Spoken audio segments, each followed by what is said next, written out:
Well, hello and welcome again. If this happens to be your first time with us, thank you very much for stopping by.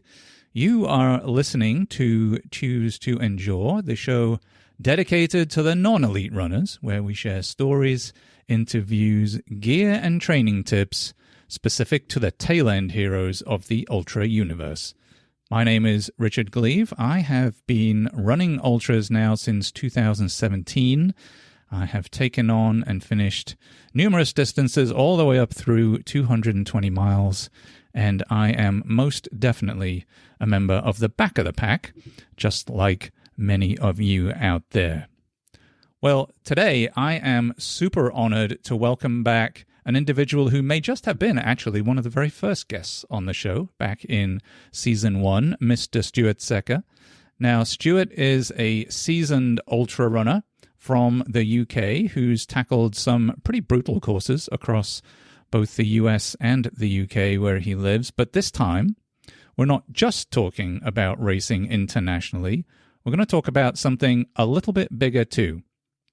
8 months ago, Stuart was diagnosed with prostate cancer.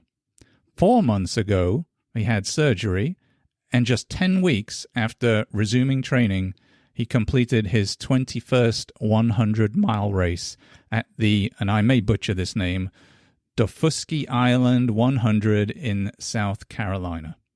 Now, in the episode, we're going to dive into the physical, mental, and emotional journey of diagnosis, recovery, and comeback, and what it means to truly endure, not just on the trail, but in life. It's raw, it's honest conversation, and I think every runner, particularly those of us in the back of the pack, can find something meaningful in it. So let's go. Discover raw, inspiring stories from runners who've been right where you are. This is the Choose to Endure Ultra Running Podcast. With your host, he's English, not Australian, Richard Gleave. All right, Stuart, before we dive into your comeback and the race itself, I just wanted to, first of all, welcome you to the show again and to take you back to where this journey really began. Last year, you're diagnosed with prostate cancer and everything changed from surgery to recovery to rebuilding. For listeners who might not know that full story, I think this was a pretty pivotal moment for you. Do you remember where you were when you first heard the diagnosis? What was that moment like for you? Hey, Richard. Yeah, it was I guess the diagnosis was a build up to it. So I have a annual work medical, which I'm really fortunate to have. It's not a routine thing here in the UK at all. And that pointed out elevated level of prostate specific antigen, PSA. We're going to probably talk a lot about PSA. And so off the back of that, they said, we think you should go and have a scan. So I went and had an MRI scan, and that showed up something that was maybe not quite right. Well, could be nothing. Could be a problem. Right. So you go and have a biopsy. And so by the time you get to the kind of the results of the biopsy and, Stuart, you've got cancer, you've already mentally prepared yourself a little bit because you wouldn't have gone so far on that journey if it wasn't a possibility. Right, right. And so when I'm sat there in the consulting room with my urologist and he gives me the results of the biopsy, it's not great news, but it's not a total shock either. So I've had a bit of time to get myself ready for what if that is the answer. Goodness me. So, I wasn't sat there dumbstruck or anything else. It was very much okay, so what's next? What do we do with that? And he was really good, actually. He just said, well, the first thing you need to do is go and read a whole bunch of stuff. And he gave me a whole bunch of stuff to read and some websites to go look at. And okay. And then said, come back in a week's time and we can have another chat about where we go from here. Did you go through kind of a spectrum of emotions, either by yourself at the house or wherever, or did you move straight to what is it I need to do? How did you get there? I think I went through that whole bargaining acceptance thing really quickly, and it was just very much okay, this is not great news, right? But kind of like, what do I do now? There's no point in Yeah. You know, I probably had more of the kind of the why is this happening to me thing once after the surgery, actually. Okay. Where I really did get to a point of feeling a bit sorry for myself. And I felt very self-indulgent for doing that because fundamentally I was a good news story. My prostate cancer was caught really early. It was all contained within the gland. Your prostate is an organ that once you've had kids, you can basically live without. Right. You know, it's not like having cancer of the brain or the liver or the pancreas, where you obviously can't live without one of those things. So long as it's caught in time, I felt one of the lucky ones. And so it felt a bit self-indulgent to feel sorry for myself. But yeah, that is just how I felt. But at the time, it was just kind of, okay, here's a hurdle, right? What do we do about it? Now, has that always been your personality, or do you feel like you've done a lot of 100-mile races? You know, you've DNF'd some, you've succeeded in a lot. Do you feel like those 100-mile races and what you've gone through in order to learn how to finish those and deal with the emotional and physical stuff there, did that help you, do you think? Or has that just been your personality, and your personality has helped you here and on the hundreds? My hunch is it's probably the latter. I mean, I'd love to think that that running 100-mile races has made me bulletproof. But kind of, you know, I've got the DNF record to show that ain't true. Yeah.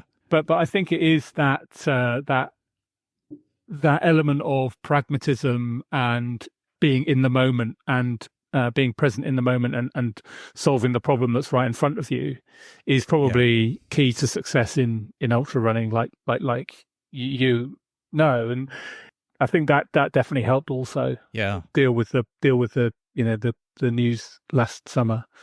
Did you have any warning signs looking back with hindsight? Do you feel like there was anything there that would have alerted you, physical or otherwise, that something may be off? No, not really. I mean, men of our age definitely should keep an eye out for those for the sorts of symptoms that go with prostate cancer. They're quite private symptoms, and so people often don't want to talk about them. Sometimes don't go and see their doctor when they should, because, you know, it's basically problems with, you know, kind of going to the toilet or having sex. Right.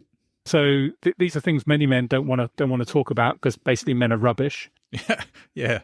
But as it happens for me, I didn't have any of those symptoms. It was literally a routine medical check that caught it really early. So you had no kind of prior thought. Yeah. Yeah. And then and you told me this just before we got on air here, so I think we've got to talk about this too, because having received the diagnosis, you've worked through some of the mental and emotional stuff. You're trying to figure out what you're doing here. 2 weeks prior to surgery, you go and run the Ultra Trail Cape Town 100-mile race. Yeah.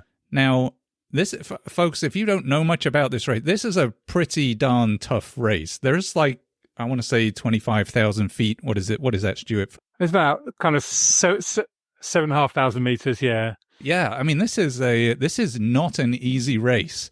And so you have cancer. You haven't gone for the surgery yet. You're still dealing with some of this, and you're off running the Ultra Trail Cape Town 100. So walk us through that. Was that something you had already previously planned, presumably, and you chose to keep doing that, knowing that you had prostate cancer? Yeah, I booked it once I'd had the diagnosis, but before I decided that surgery was the right answer for me. Wow.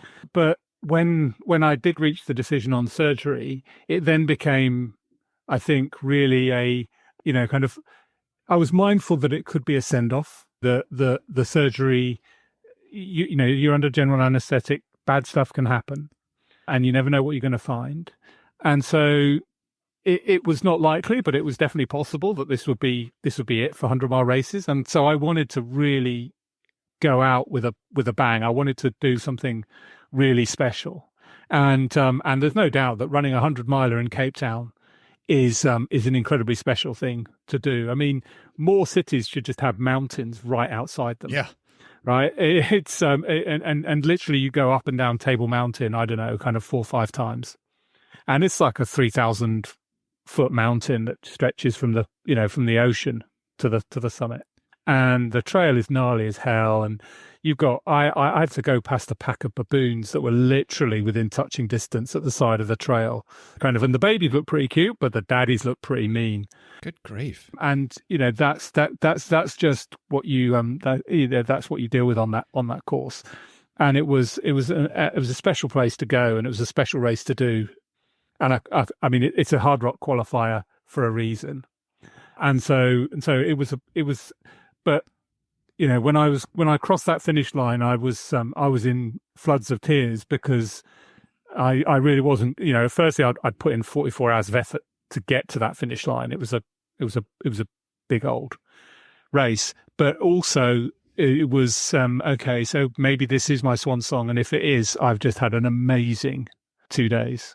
Wow. Was that on your mind through the race then? Or were you able to just focus on the race and then it sort of all hit there at the finish? Yeah, I didn't really dare to think about finishing until maybe 10 miles from the end. Once I got through the last aid station and had enough time, I had something like 4 hours to do the last 10 miles. I thought, okay, I've got this. And that was the point at which I started to think about finishing and then what's next.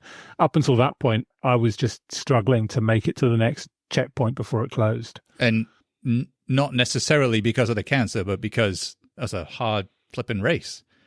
It's a damned hard race. It really, really is. As I say, it's a hard rock qualifier for a reason. It's the only hard rock qualifier on the African continent. And there's a whole festival of races around it, and it's a really international field as well. I mean, I met a guy from Florida who was there to bag a hard rock qualifier. So you got people flying from all over the world to run this race just because it's so wonderful. Yeah, it's a long way from Leatherhead too. Yeah. It's even further from Florida, to be fair. I'm sure it is. Yeah. So you mentioned baboons. Were there any other cool animals? I have the impression that baboons are quite testy. Yeah. I mean, when you got a pack of baboons and I don't know, there's like 20 or so of them, and the kind of the babies were sat on a little wall by the trail, and they look pretty cute. But then the daddies kind of sauntered into the middle of the trail, and happily I had my poles out at this time, so I could just sort of wave my poles in the big guys' faces, and they decided that I could probably go past. And wow, how big are we talking? I have no idea how big a baboon is. Yeah, so they ain't gorilla sized or anything. They're probably kind of a bit bigger than chimps.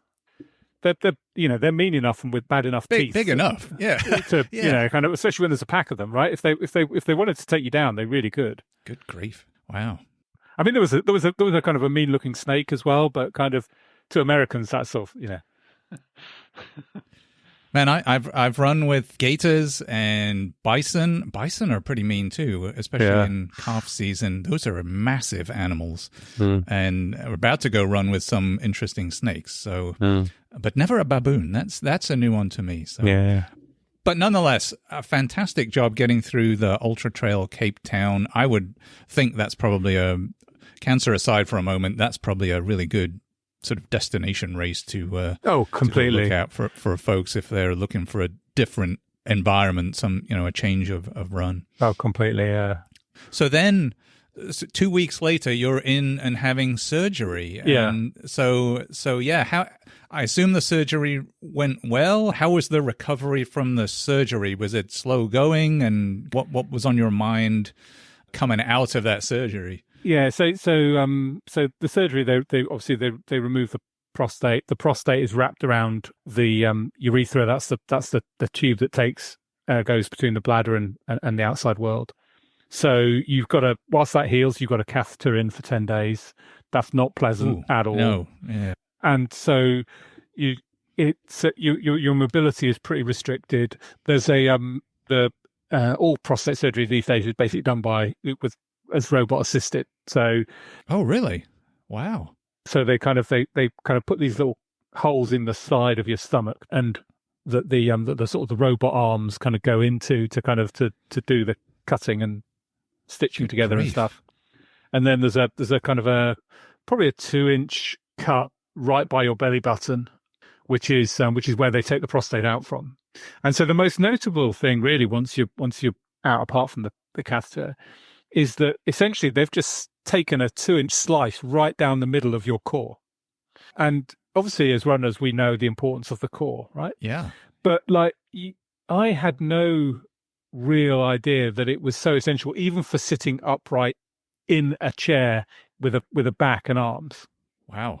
And by 2 o'clock in the afternoon, I would be in so much discomfort from my core that had basically just been ripped in half for this surgery, that I just have to lie down. I mean, there was no alternative.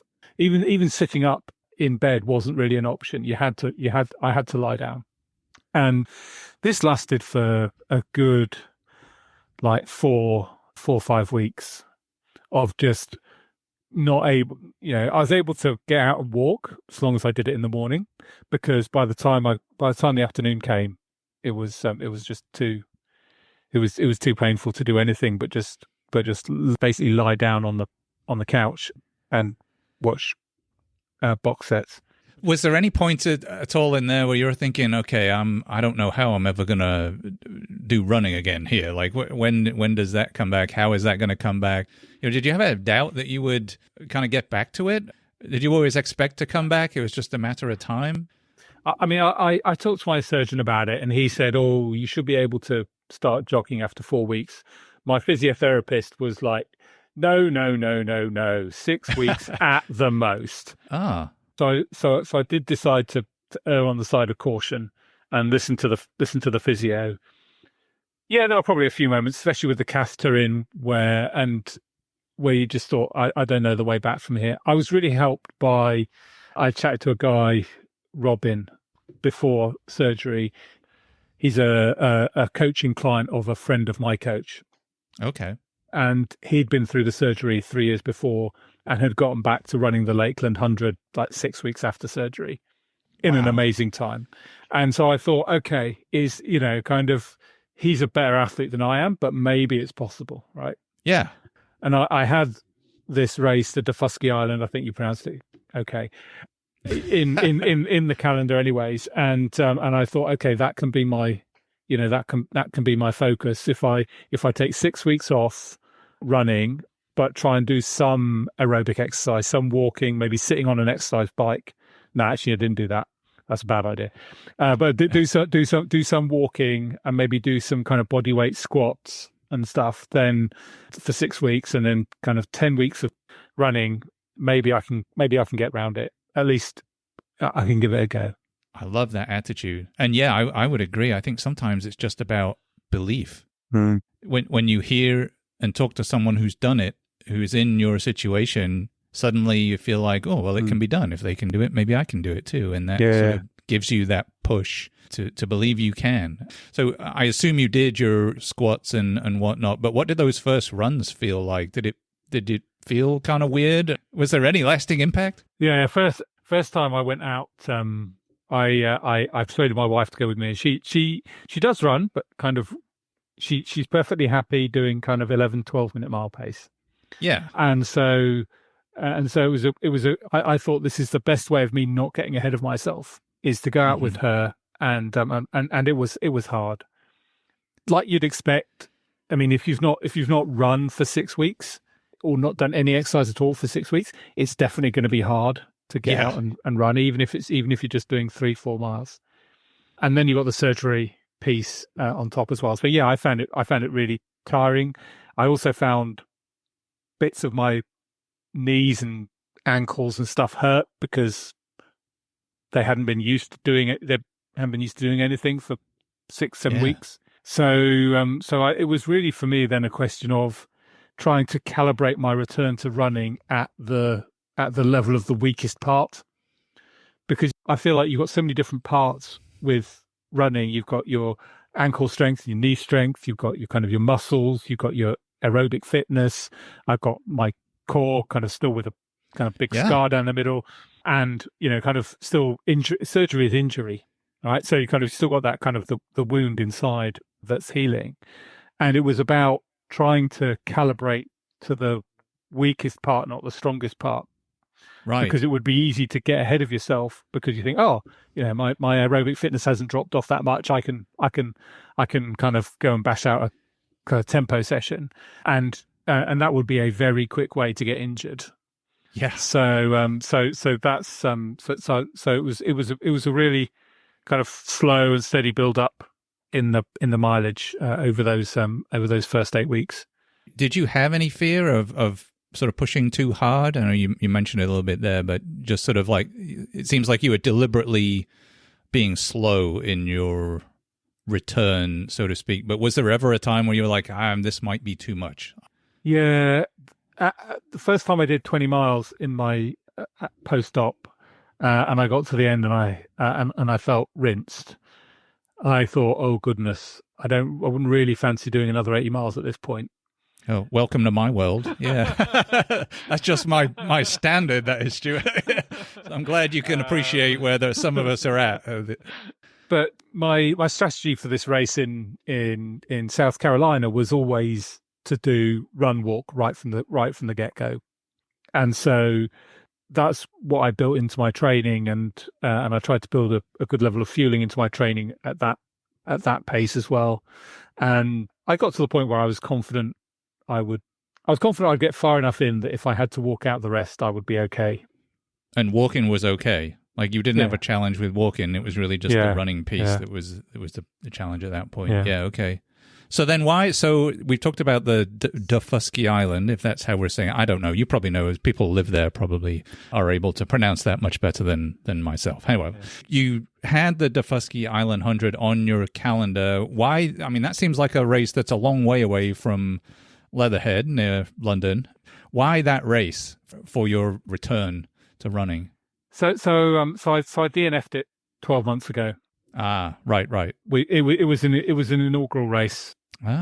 In 2024, and I DNF'd it. I got to 60 miles, and my guts were complete and utter shambles. I could barely walk. Wow!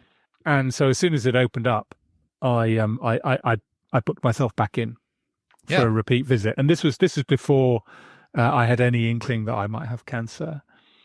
And then when the diagnosis did come up, and when the surgery became an option, and I was starting to think about dates for the surgery, it became obvious this was a race that I could go back to.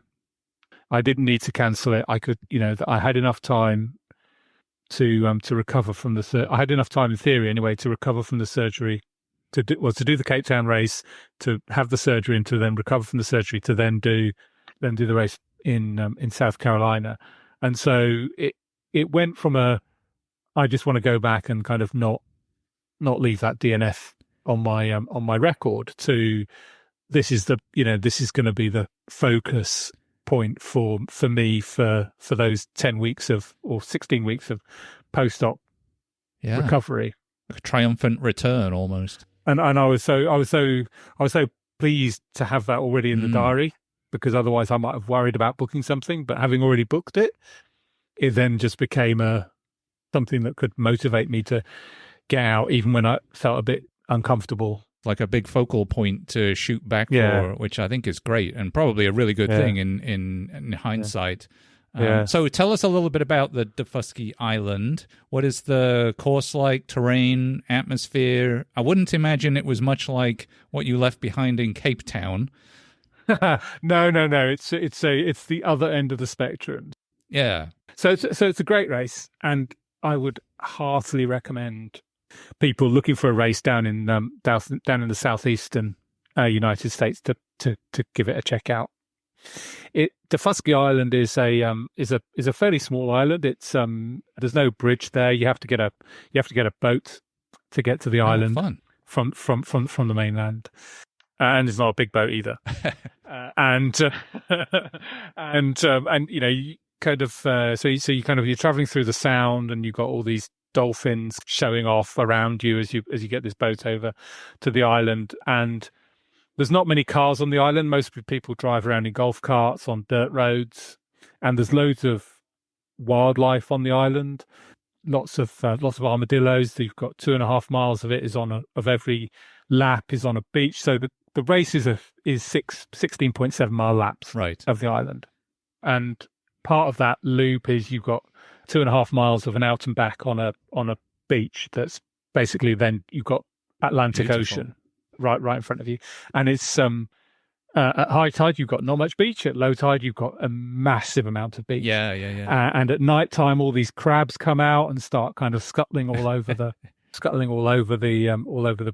beach, and it's really just quite a really magical place. There's no hotels on the island either, so you can either get a rental or I just camped by the start finish line. How did you bring the gear for that? Did you like what gear did you have to camp? So I brought over a tent, a sleeping bag, roll mat, a little camp chair. I brought over a stove. So you flew over with that, and then took it on a boat over to the island. Yeah. Wow, that's pretty interesting. Yeah, and I was sat there at 6 a.m. Race started at 7. I was sat there at 6 a.m. Made myself a cup of tea like a true Englishman. Absolutely. Yeah. And had some rehydrated scrambled eggs that I'd cooked up in my jet boil. Look at you, all proper camping out at the start finish line there. I need to up my game. And it was just a kind of a great all round experience.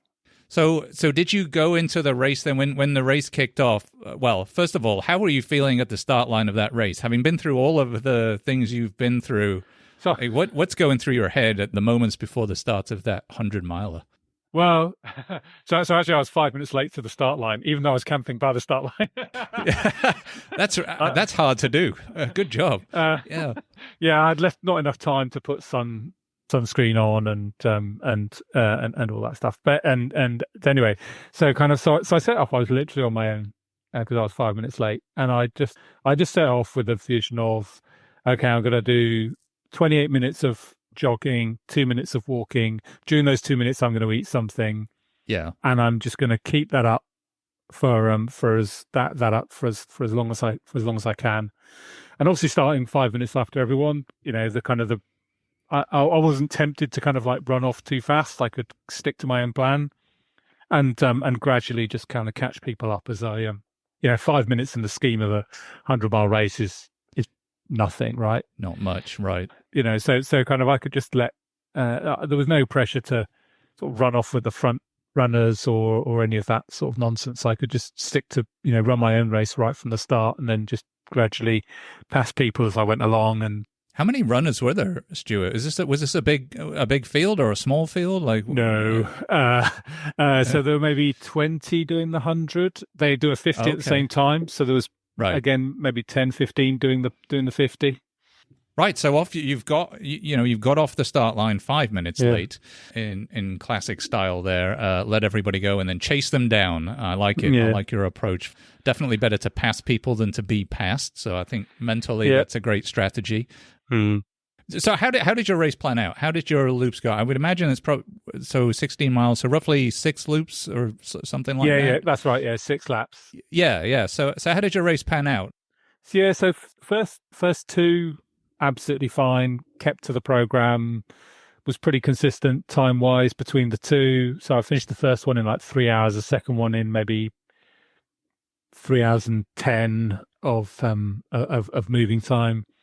It then started to get a bit warm, so I dropped down from 28.2 to 9.1 on the run walk. Oh yeah, which I found mentally much easier, and I think I was better able to cope with the temperatures. It was a good bit warmer in South Carolina and more humid as well than it was back home. Sure. Yeah, so I was able to keep that going. At the end of lap 3, I just kind of got to this point of feeling my stomach was really, really full of food and fluid, and I've been drinking probably kind of 4 500ml bottles every lap of the thing. So I've been drinking quite a bit. I've been eating a lot of food as well as having a lot of nutrition in the drinks, and I just felt really full. And I thought, and at this point it was the sort of the heat of the day. So I thought, okay, I'm gonna walk and try and start off the 4th loop with a walk and try and manage it. Kind of get everything kind of in order. Take some more salt tabs and manage it. And that loop was really hard, right up until the point of darkness, which was probably about 12 miles into that fourth loop, at which point I was physically sick. Oh. Half a dozen times. Oish. On the front yards of these really nice posh villas overlooking the Atlantic Ocean. Wonderful. Yeah. I'm sure the raccoons will have cleared it up in the middle of the night. Yeah. Obviously, yes, for sure. And to be honest, being sick kind of really saved my race. Interesting. Because all of a sudden I could drink again without and the feeling of bloatedness and sloshing stomachs had all gone. And I then had to do 40 miles on not very much food, but at least I could keep moving, which was the problem 12 months ago was that I wasn't able to be sick. So I got better from that point onwards. Loop 5 was still pretty slow, but then loop 6 I realized that if I ran a bit more, I could finish just under 24 hours, which is a completely spurious, utterly arbitrary distinction. There was no kind of like super buckle for finishing under 24 hours, but it just became a thing for me. Wow. And so I kind of managed to step up the running a bit. I lapped a whole bunch of people midway through my sixth loop, and kind of finished 23:50. Oh, good and call. Was really, really pleased with that as an outcome. I mean, I was 3 hours behind the guy in front of me, and I was totally okay with that. So, at any point during all that, like, did the cancer stuff ever cross your mind, or were you just focused on the run? Did the running take over? The race focus took over? Probably not the cancer, but the one of the side effects or consequences maybe of prostate surgery is incontinence. And so I'm running the entire race wearing a pad, and I've got spare pads in my drop bags, and I've got another one in my backpack. And so you're just always conscious of the need to manage your fluid intake. Yeah. A lot more smartly. So it was more the kind of the dealing with the consequences of the surgery rather than the thought about I used to have cancer. Yeah. Okay. Well, tell me about the finish line then, because that must have been representative of all of this effort, everything that's happened, everything since Cape Town, all of the surgery, the recovery, the training, and the repairing the DNF from last year, all rolled into one. I'm imagining at the finish line that was a pretty emotional moment, maybe? It was, but the overwhelming emotion was joy. There wasn't a kind of I had no regrets. I had no feelings of loss. I was just full of joy for the fact that I had the opportunity to be there. And one of the reasons why I've been so open with my diagnosis, with the surgery, with the recovery from it, is because many men find out that they've got prostate cancer way later than they should.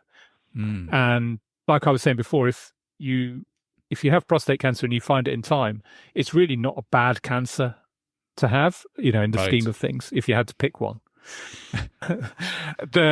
Because surgery is such a good tool for managing it. You don't need your prostate anymore once you've had kids, and it's just a great. The recovery options are absolutely well established. But if you don't find it in time, if you don't find out until it's spread to your bones or it's escaped the prostate gland, then it can be pretty dreadful. So one of the reasons why I've been so open about it is trying to encourage men to not be useless men about it, but be alert to the symptoms. If you're offered regular screening, take it and go talk, because I don't know about the stats of the US, but in the UK, they reckon 1 in 8 men will get prostate cancer. Wow. And if you're black, it's 1 in 4. Goodness me. So those stats speak for themselves, that men ought to be a lot more alert to this than many of them are. And I think cancer is one of those things that happens. Well, the way I perceived it, for me anyway, was that cancer was something that happened to other people. Right. and until it happened to me. That's wild. Yeah. Yeah, and I think just before coming on air too, we were talking about the PSA testing, the antigen test, I guess.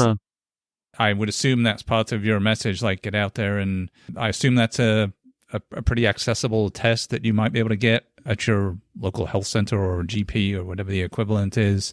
Yeah, in the UK, they're moving towards they're actually moving towards regular health screening of men in their 50s and maybe black men in their late 40s as well for PSA. I don't know what it's like I don't know anything about the health setup in the US, but it's a simple blood test that kind of like you will have any number of other things. Yeah.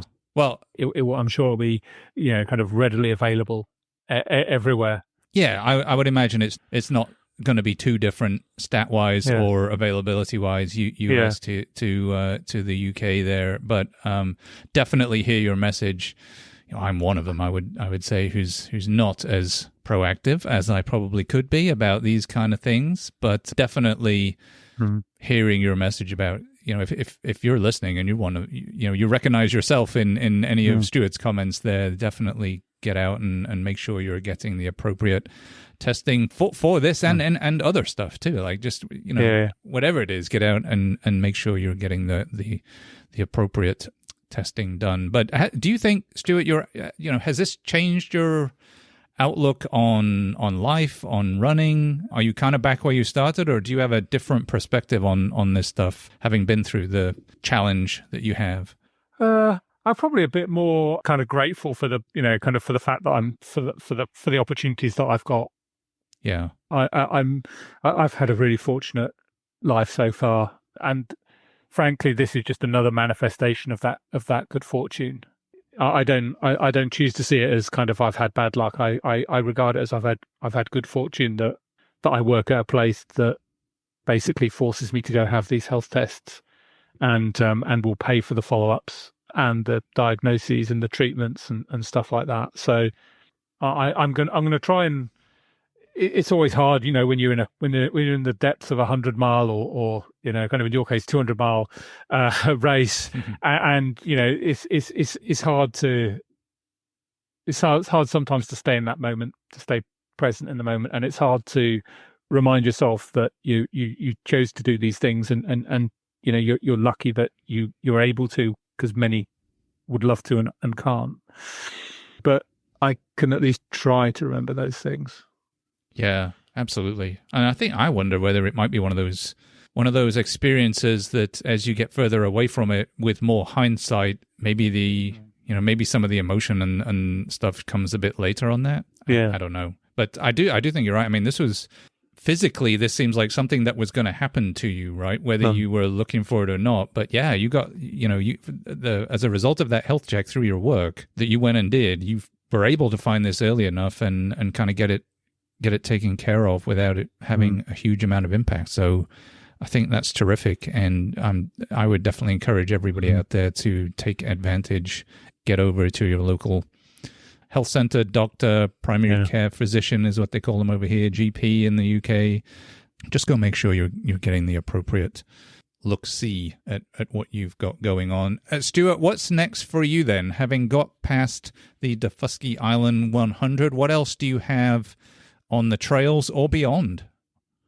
Yeah, so next race already in the diary, has been for a few months actually. I'm running the this may be a race you've heard of, the Grand Union Canal race. Oh my gosh, yeah, absolutely. That's on my list. So that's 145 miles. Yeah, Birmingham to London, right? It actually is the other way this year. Oh, is it? Okay. So start in London, finish in Birmingham.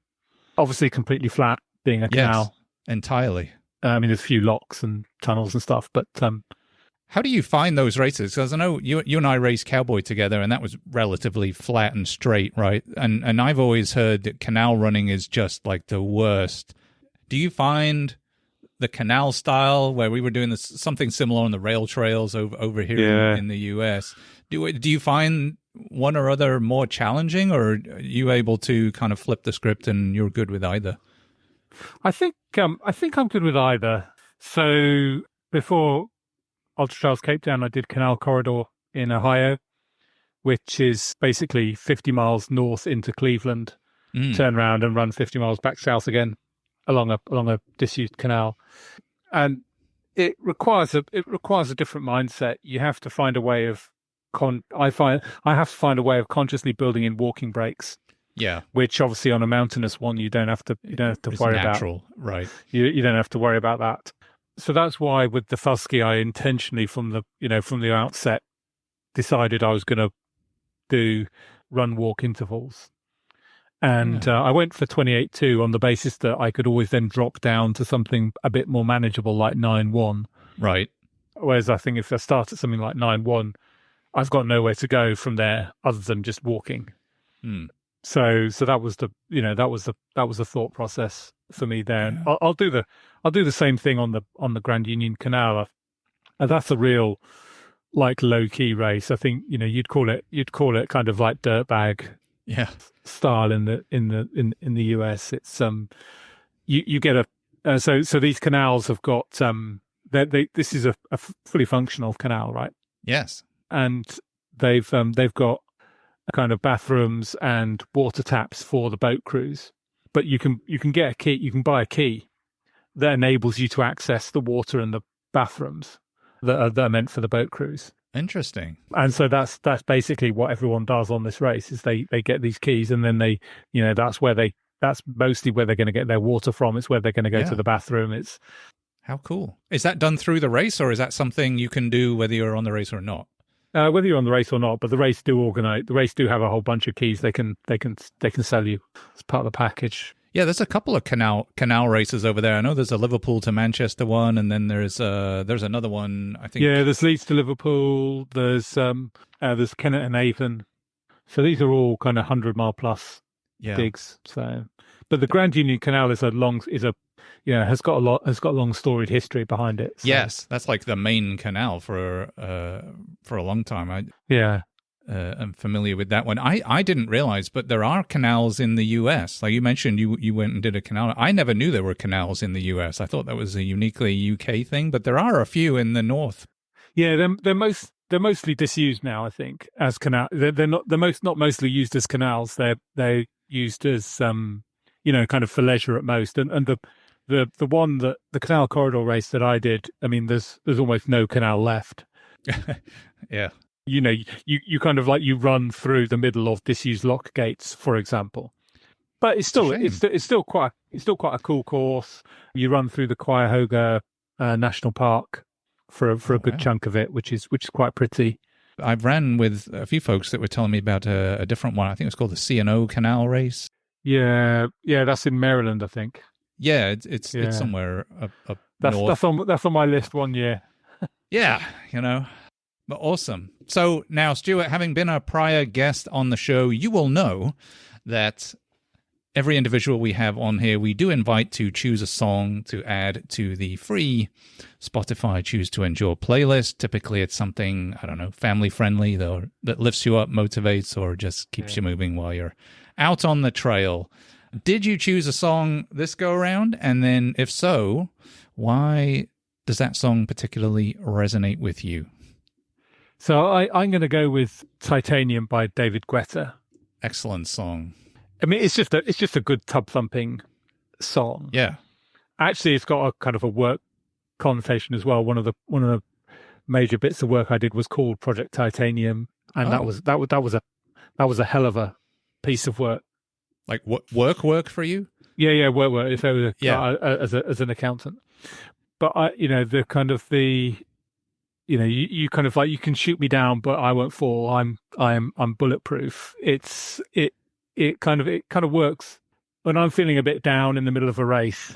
Firstly, it's a kind of like a good upbeat song, and it's just a reminder that there's almost everything on these races you can get through if you're able to put your mind to it. Brilliant. Sometimes that's a lot easier said than done, but as I know, I've finished 21.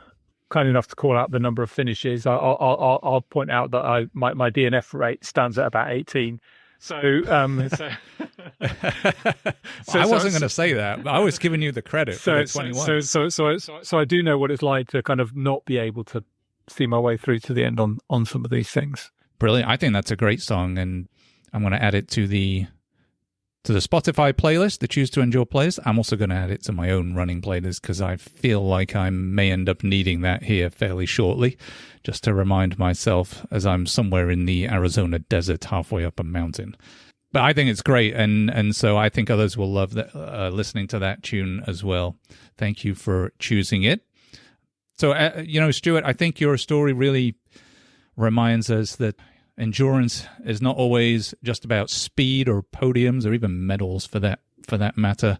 I think sometimes it's just about waking up and choosing to keep going, even if you're going through a difficult time physically, emotionally, mentally, whatever it is. And listeners out there, if you took something from this conversation, please share it. And if you're over 50 or in one of the risk groups that Stuart was talking about, definitely go and get yourself that PSA test. Don't wait. Don't guess. Just go get it. Stuart, thank you for your vulnerability, your humor, as ever. It's one of the things I love talking about with folks from home. The UK humor, man, I miss that sometimes for sure. And for showing us all what it truly means to endure. If you're interested in more content like this, please don't forget to subscribe to the show, and that way you'll get notified each time a new episode drops. And if you're enjoying what you hear, be sure to follow, share, and maybe even leave a review. That would mean the world to me. Your support helps grow the podcast, connects more runners to this amazing community, this ultra community we have, and spreads the word to those who can benefit from the information and stories we share right here with fantastic ultra runners like Stuart. You can find us on Instagram and Facebook at Choose to Endure, or visit us anytime at choosetoendure.com on the web. I would love to hear from you, whether that's just to say hello, suggest a topic, or share your story. You can also email me directly at info@choosetoendure.com. I have to say, interacting with listeners just like you is one of my favorite parts of doing the show. So definitely don't be shy about reaching out, especially, I think, if you're in the UK. I would love to get some more UK content going on the show here. So until next time, make sure you run long, run strong, go get a health check, and whatever the results, make sure you keep choosing to endure.